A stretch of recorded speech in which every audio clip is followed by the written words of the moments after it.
Саламатсыздарбы, урматтуу кыргызстандыктар. Бүгүн 29 апрель 2005 жыл. Сиздер менен мен Султанбай Эжегетов. Кайра видео кайрылуу кылганга туура келип атат. Себеби деген бүгүнкү күнгө чейин мага эчтеке таппай, иш козгогонго эчтеке таппай, эми менин аялымдын үстүнөн иш козгоптурлар УКМК. Бүгүн ошол мага жанагы чакырууну алып келген экен, аялыңыз экөөңүздөр УКМКга өтүңүздөр деп. Анан ал эмне себептен кандай десем, ошол аялыңыз үстүнөн иш козголду. Себеби деген аялыңыз мыйзамсыз жогорку кеңешке ишке кирип иштеп жүргөн экен деп. Анан мен айтып атам, бул эмеңер вообще мыйзамсыз, вообще-то иш козгогонуңар өзү мыйзамсыз. Себеби деген кайсы жерде жазылып турат, что эгер депутаттын аялы башка депутатка барып жардамчы болуп иштегенге, жоксо жалпы жогорку кеңеште иштегенге укугу жок деп кайсы закондо жазылып атат? Биз кайсы законду менин аялым бузуп ишке кириптир деген суроодо. Эгер андай боло турган болсо, ал жерде мен билгенден эле 10го жакын депутаттардын кыздары, балдары, өзүнүн бир туугандары иштеп жүрөт. 9-10го жакын депутаттар. Эмне үчүн алардын үстүнөн иш козгобойт булар? Андан тышкары ол жээндери,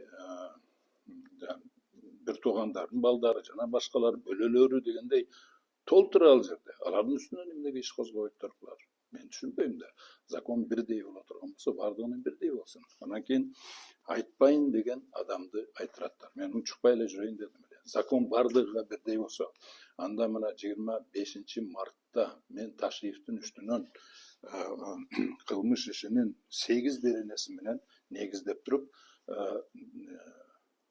башкы прокурорго, президентке арыз жазганмын. Бул Ташиевдин үстүнөн Ташиевди жоопкерчиликке тарткыла деп. Анын негиздегенимде ушул кылмыш кодексинин 7-8 беренесин үстү. Ал кандай беренелер? Бул 330 берене кылмыш кодексинин, разглашение государственных секретов деген. 190 берене нарушение неприкосновенности частной жизни.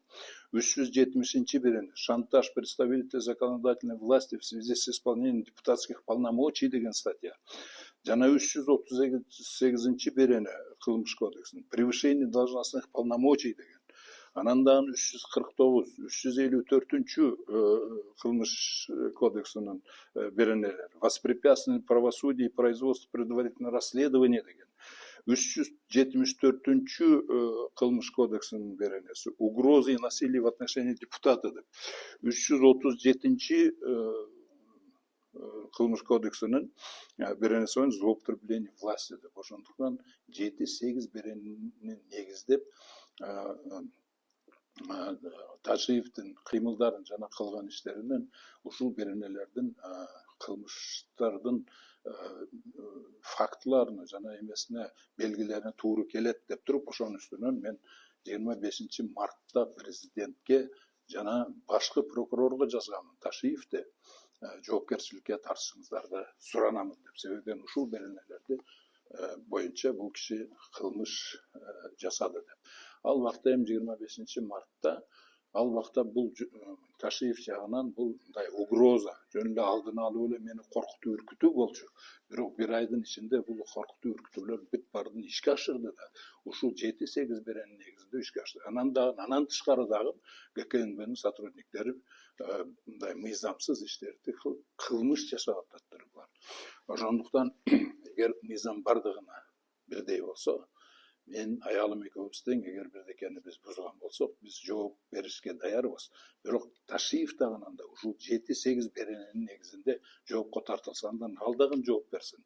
Мен ошого чакырып кетет элем. Буга чейин мен кайрылдым эле, ошонун жообу жок. Президентский аппараттан дагы эч кандай жооп жок. Башкы прокуратурадан дагы эч кандай жооп жок. Бирок мен азыркы кайрылуумду расмий түрдө мыйзам президентке жана башкы прокурорго азыр расмий кайрылып атам. Ушул беренелерди мен айтып атам, ага чейин Ташиев жагынан бул жөн эле коркутуу үркүтүү болсо, бана бүгүнкү күндө уже 1 ай өткөндөн кийин, 1,5 ай өткөндөн кийин булар уже ишке ашкан, уже кылмыш. Булар уже бүтүлгөн, умышленный, атайлап жасаған кылмыштар, билип түшүнүп туруп жасаған кылмыштар. Ошондуктан мен дагы бир жолу расмий сиздерге кайрылам. Урматтуу президент, урматтуу башкы прокурор, ушул менин расмий заявлением, манабу расмий деп кайрылуумду заявление, арызым деп кабыл алыңыздар дагы. Ташиевдин үстүнөн дагы иш козгоп туруп жоопко тартышыңыздарды мен сиздерден суранып кетем. Чоң рахмат.